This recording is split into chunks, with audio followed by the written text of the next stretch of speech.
안녕하십니까, 박사입니다. 트럼프의 백악관 복귀 가능성이 높아지면서 독일이 허둥대고 있습니다.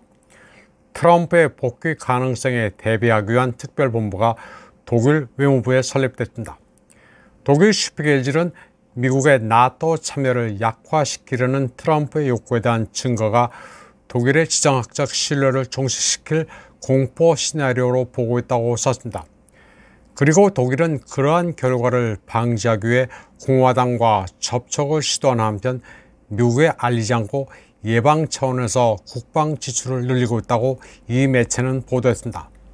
슈피겔은 도널드 트럼프의 미국 47대 대통령 당선 가능성이 올라프 숄츠 정부에 어려운 질문을 던지고 있다고 말했습니다.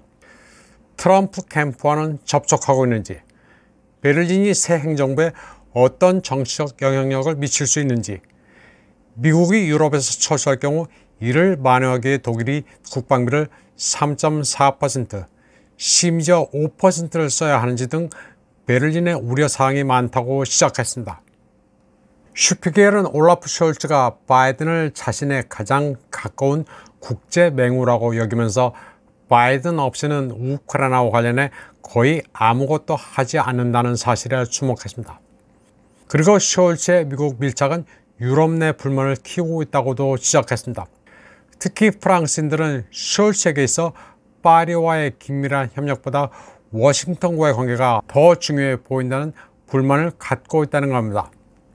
그러면서 트럼프가 승리하면 베를린은 외로움에 빠질 수도 있다고 지적했습니다.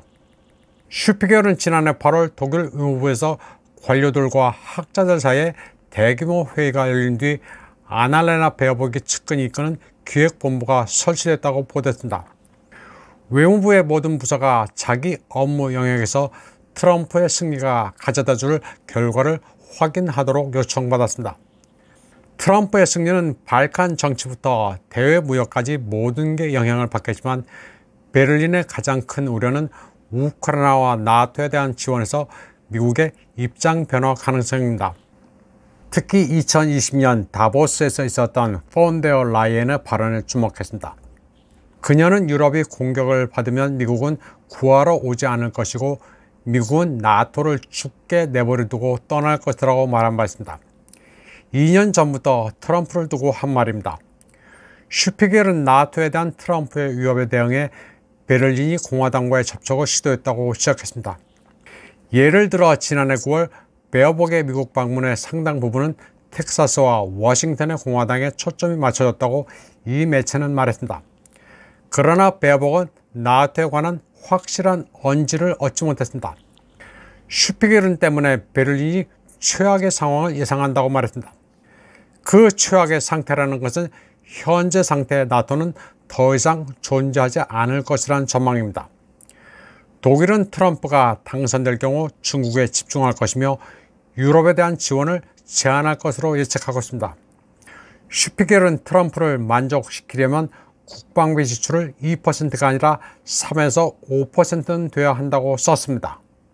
일단 GDP 2% 목표는 연방군 특별대출기금으로 맞추기는 했지만 2027년이 되면 연방정부는 자금을 어디서 조달할지 고민해야 합니다. 트럼프의 복귀를 두려워하는 올라프 숄츠는 그러나 여전히 자신의 친구 바이든이 승리하기를 바라고 있습니다. 이번 방송은 여기까지 하겠습니다. 시청해주신 여러분 감사합니다.